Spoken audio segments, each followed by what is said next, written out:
Hello friends, welcome to my channel Andhra foods to అప్పు cookings. ఈరోజు video వచ్చేసి కొబ్బరిండలు చేసి చూపిస్తున్నానండి.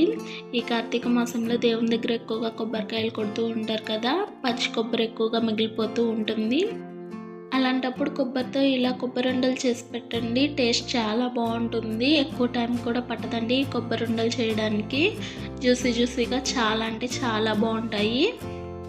ఈ కొబ్బరిండలు చేయడానికి ముందుగా కొబ్బరిని తీసుకోండి. చూడండి, కొబ్బరిని ఇలా చిన్న చిన్న ముక్కలుగా కట్ చేసి కొబ్బరి వెనక సైడ్ ఉన్న బ్రౌన్ పార్ట్ని తీసేసి చిన్న చిన్న ముక్కలుగా కట్ చేసి తీసుకోండి. తర్వాత ఈ కొబ్బరి ముక్కలను ఒక మిక్సీ జార్లోకి వేసుకోండి. ఇక్కడ నేను తీసుకునే ఈ కొబ్బరి ముక్కలు వచ్చేసి 2 కొబ్బరి చిప్పల్లోనివ్వండి.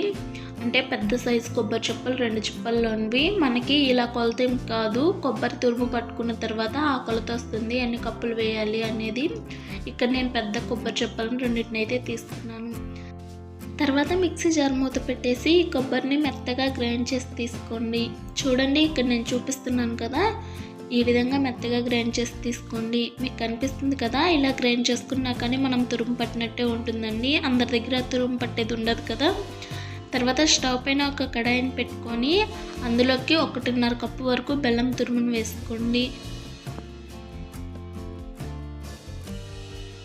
తర్వాత ఈ బెల్లం తురుములోకి 2 టేబుల్ స్పూన్ల నీళ్ళని వేసుకోండి. నీళ్ళు మరీ ఎక్కువగా వేసుకోకండి, జస్ట్ 2 టేబుల్ స్పూన్లు వేసుకుంటే సరిపోతుంది. తర్వాత హై ఫ్లేమ్లో ఈ బెల్లంని కరిగించండి. బెల్లం జస్ట్ కరిగితే సరిపోతుందండి, మరి ఎక్కువగా పాకం రావాల్సిన అవసరం ఏమీ లేదు. గరిటతో ఇలా కలుపుతూ ఉన్నారంటే 2-3 నిమిషాలకే బెల్లం కంప్లీట్గా కరిగిపోతుంది. చూడండి, ఇక్కడ మీకు కనిపిస్తుంది కదా, బెల్లం పాకం ఏమీ రావాల్సిన అవసరం లేదు, ఇలా జస్ట్ కరిగితే సరిపోతుంది. ఒక 2-3 నిమిషాలకి ఇలా బెల్లం కంప్లీట్గా కరిగిపోతుంది. ఇంకా స్టవ్ ఆఫ్ చేసేసి ఈ బెల్లంని ఒక గిన్నెలోకి వడకట్టి తీసుకోండి. ఇలాంటి ఒక స్టైనర్ తోటి ఒక గిన్నెలోకి వడకట్టి తీసుకోండి. తర్వాత అదే కడాయిలో 1 టీ స్పూన్ నెయ్యిని వేసుకోండి. నెయ్యి కరిగిన తర్వాత ఇందులోకి 2 కప్పుల కొబ్బరి తురుమును వేసుకోండి. మనం ముందుగా గ్రైండ్ చేసి పెట్టుకున్నాం కదా, ఆ కొబ్బరిని 2 కప్పులు కొబ్బరి తురుము వచ్చేటట్లు కొలత వేసుకోండి. ఇలా కొబ్బరి తురుము వేసుకున్న తర్వాత లో ఫ్లేమ్లో ఒక 30 సెకండ్స్ ఇలా కలపండి. ఒక 30 సెకండ్స్ అయితే సరిపోతుందండి, మరీ ఎక్కువగా ఇలా కలుపుతున్నారంటే కొబ్బరి అనేది మాడిపోతుంది. తర్వాత ఈ కొబ్బరిలోకి ముందుగా కరిగించి పెట్టుకున్న బెల్లంని కూడా వేసుకొని గరిటెతో మీడియం ఫ్లేమ్లో కలుపుతూనే ఉండండి. ఇలా బెల్లంని వేసుకున్న తర్వాత ఎంతసేపు కలపాలి అనేది టైం ఏమి ఉండదండి. కలుపుతూ ఉన్నాము అని అంటే మనకి కొబ్బరి అనేది కడాయి నుండి సపరేట్ అయ్యి కొంచెం పట్టుకొని చూసాము అంటే ఉండలాగా అవుతుంది. అప్పటి వరకు కలుపుతూనే ఉండాలి.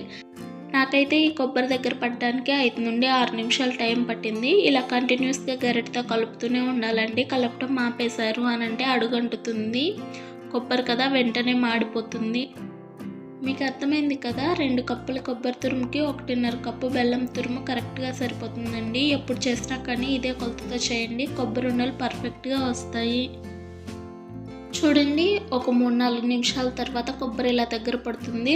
ఈ టైంలో ఇందులోకి ఒక 1/2 టీ స్పూన్ యాలకుల పొడిని వేసుకొని కలపండి. మీరు ముందు కొబ్బరిని గ్రైండ్ చేసుకోండి. కొబ్బరిని గ్రైండ్ చేసుకున్న తర్వాత మీకు తెలుస్తుంది. ఒకవేళ కొబ్బరి కొంచెం ఎక్కువ అయింది అని అంటే పెద్ద కప్పుతో కొలత తీసుకోండి, 2 కప్పులు వచ్చే వరకు. అదే కొంచెం తగ్గింది అని అంటే చిన్న కప్పుతో తీసుకోండి. కరెక్ట్గా 2 కప్పులు వచ్చేలా చూసుకోండి. చూడండి, కొబ్బరిని కొంచెం ఇలా తీసుకొని చూసాము అని అంటే ఇలా ఉండకట్టింది అని అంటే మనకి కొబ్బరి ఉండలకి పర్ఫెక్ట్గా వచ్చినట్లు. ఇంకా ఈ టైంలో స్టవ్ ఆఫ్ చేసేసి ఈ కొబ్బరిని కొంచెం గోరువెచ్చగా అయ్యే వరకు ఉంచండి. ఈ కొబ్బరి కొంచెం గోరువెచ్చగా అయిన తర్వాత కొంచెంగా తీసుకుంటూ కొబ్బరి ఉండలను చుట్టుకోండి. ఇక్కడ నేనైతే మీడియం సైజులో ఉండే కొబ్బరి ఉండలను చుట్టుకుంటున్నానండి. మీరు కావాలంటే కొంచెం పెద్ద సైజులో అయినా చుట్టుకోండి. చేతికి నెయ్యిని కానీ ఆయిల్ని కానీ ఏమీ అప్లై చేసుకోవాల్సిన అవసరం లేదు, మనకు ఆల్రెడీ కొబ్బరిలో నూనె ఉంటుంది కదా. చూడండి, ఈ విధంగా కొబ్బరి ఉండలను చుట్టుకోండి.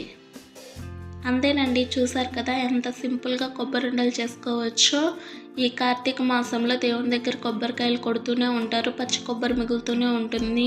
పచ్చి కొబ్బరిని వేస్ట్ చేయకుండా ఇలా కొబ్బరి ఉండలు చేయండి. జ్యూసీగా చాలా అంటే చాలా బాగుంటాయి.